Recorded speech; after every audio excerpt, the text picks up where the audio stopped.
Hey guys, welcome back to the channel. I'm Chris Grimm, aka Mr. Reaper, joined by my bestie, Dark Dragon.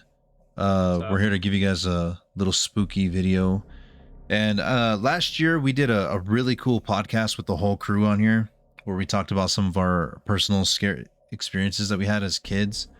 And I felt like, well, on my TikTok, I kind of did make a promise that I would actually go more in depth on some of the stories that I had. I have been asked by a lot of people on them, so we're going to talk about the very first ghost encounter I've actually had as a kid that turned me into a major believer. And yeah, so I'm pretty sure you've heard the story plenty of times, Dragon, but I mean, it never gets old. So trying to put myself back in that position when I was 9 years old. This happened when I was 9.5 years old, and I was still dealing with some trauma because I had lost my mother at 9 years old, and so it was a very weird year for me. Oh yeah, I mean, that's understandable. Yeah, and it was, the house got heavier when she passed, and you can just feel it. And for some reason in that bedroom I used to sleep in, it was very I don't know, it just always felt like something wasn't right in that room.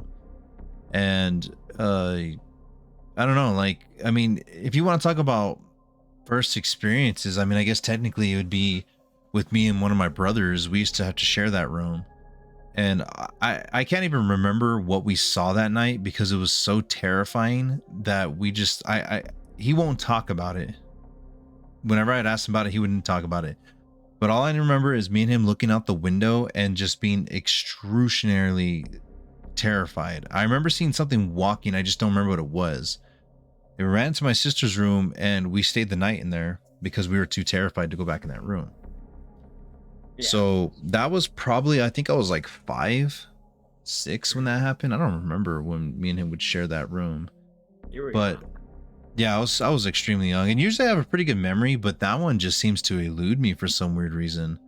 I don't know if maybe it was something so, like I said, horrifying, my brain's just forcing me not to remember it. That is possible. Yeah, so jump, 4 years later, if 4 or 5 years later, depending on the age. I don't remember what age I was at that point, but I do know I was 9.5 years old. My mom had just passed away. I'm still dealing with how to deal with life, essentially, and it just seemed like everything was falling apart. And as a young kid, you grow up so fast. When one of your parents die, your childhood essentially just comes to a complete halt for a while. It just felt like the world is just like fucking blank. It was weird. And me being a kid, like I said, I didn't know what was up from down, so I'm still trying to figure out my own way. And one night I remember waking up in the dead middle of the night, and now mind you, my dad's house is pretty fucking creepy all on its own. It really is. Yeah, it's a fucking black abyss essentially, and you can literally put your hand right in front of you and you can't see it. It gets that black. Well, imagine my room was like that all the time, and it didn't help either because I used to have a hang up blanket because I hated sunlight coming through. I couldn't sleep with sunlight. So now I've talked about this plenty of times whenever I tell these stories, but every time I wake up, the first thing I always do is I look at the clock, or I look at my phone. I always want to know what time it is. The weird habit I've had ever since I was a kid. And I think it's because my mom told me that, I was responsible for getting myself to school and getting myself back home from school. So I was always worried what time it was and all that stuff.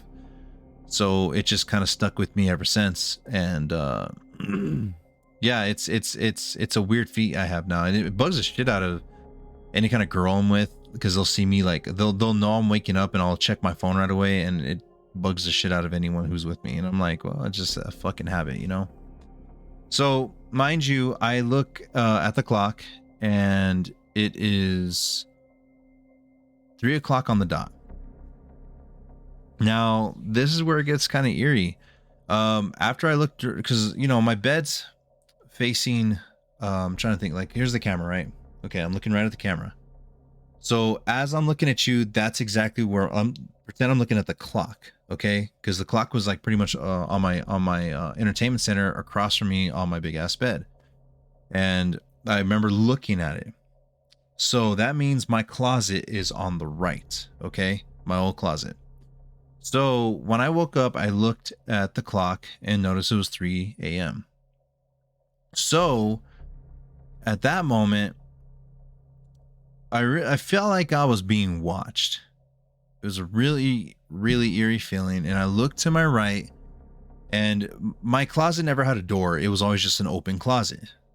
And there was about 2 shelves. There was one, I'm trying to think like how the camera. So there was one on the right side, and then there was one straight ahead on the top. And on the top of the second shelf, that's straight, that's like sitting like this essentially, there's a fucking head, a ghostly head just staring at me. And I'm staring back at it, wondering what the hell am I looking at? Like straight up. Those moments where you can't take your eyes off it. You can't take your eyes off it, nor can you really, you can't even comprehend it. Like you're just like, what? Like, right? You're just staring at it like it's like you're staring at a math test you didn't study for. You don't know what the fuck to do. So I'm sitting at this damn head, and not even like maybe a couple of minutes of staring at it, this fucking giant hand literally comes out like this out of the fucking bottom of my floor, dude. And I'm like freaking out, and this thing just swings forward and reaches out to try and grab me. So as any kid would, I throw the covers under my fucking face, and I'm trembling. Right.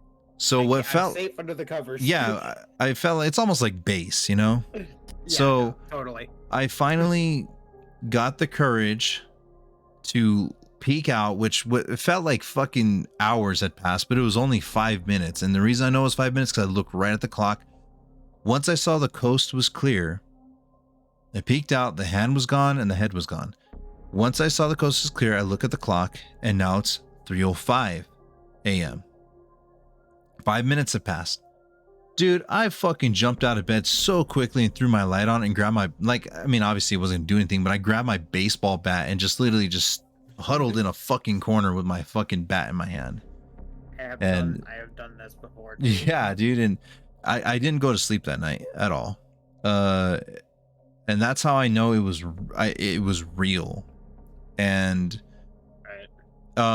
it's funny, I've been special guest on certain podcasts. I've been invited on shows to talk about my experience, and not a single person has ever had a similar encounter.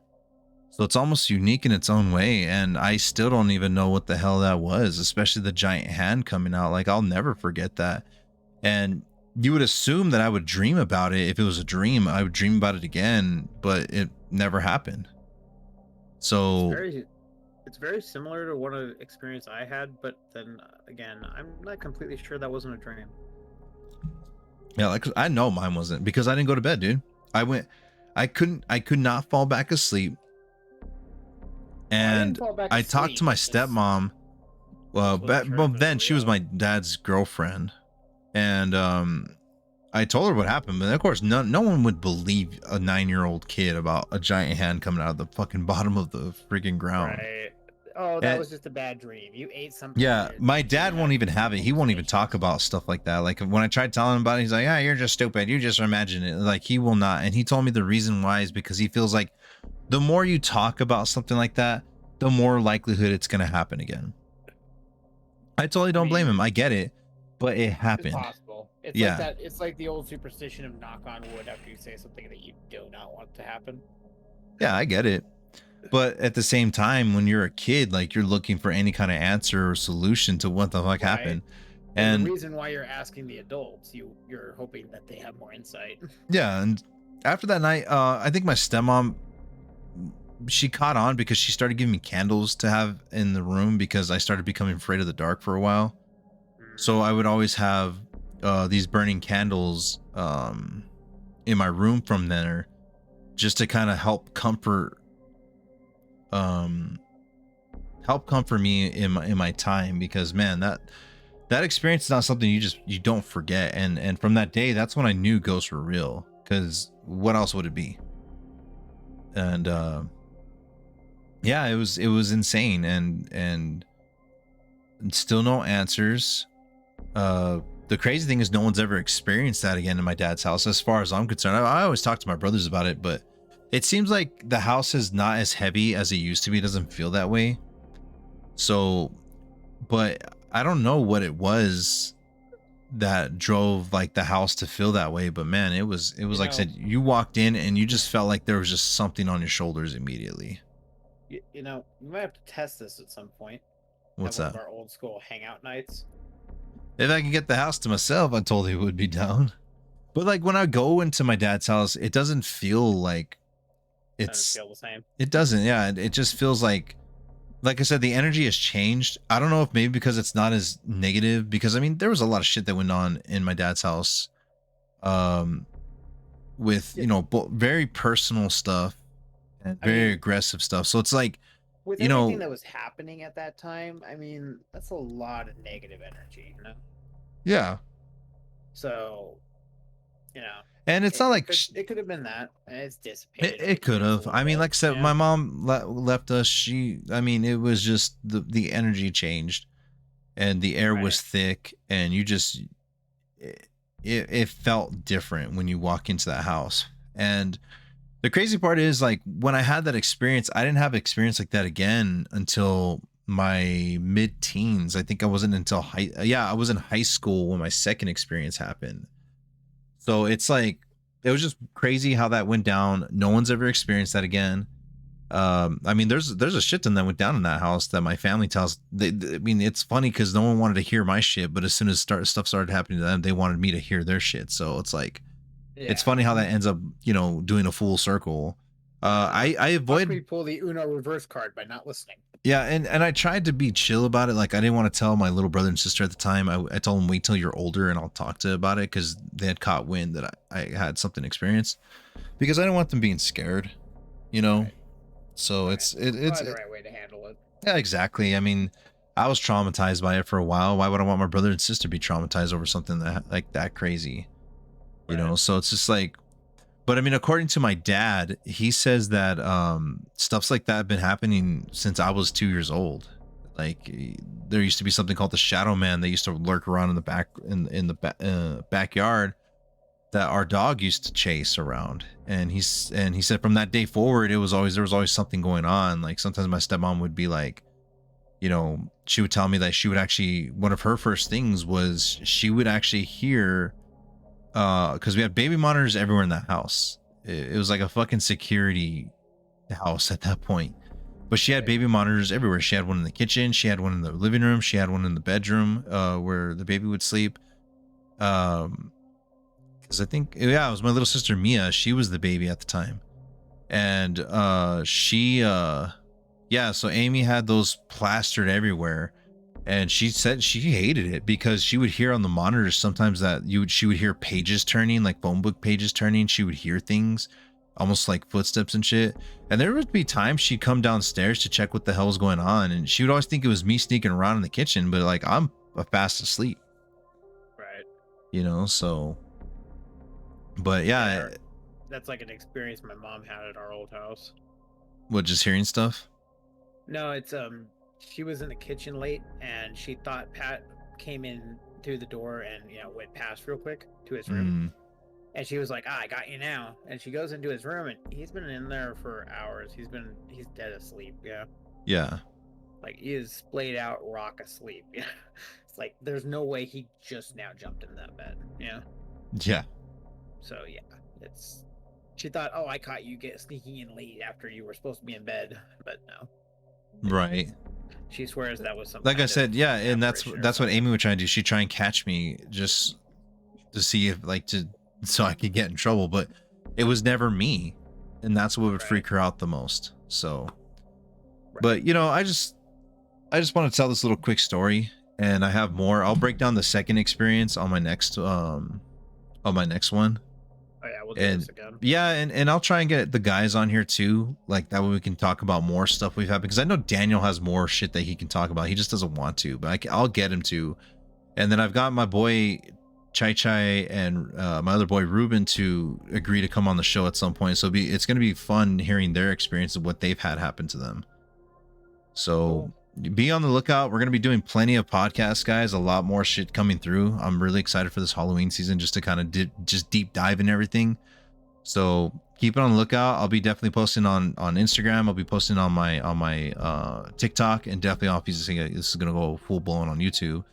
So, you know, hope you guys enjoy, and leave a comment. I mean, if you guys got some experiences you want to share with me and have me talk about on the show, you just let me know and I'll fucking do it. Like I love talking about this stuff. So until then, like button, smash the bell. Yeah, smash all it. the YouTuber things. Like the video.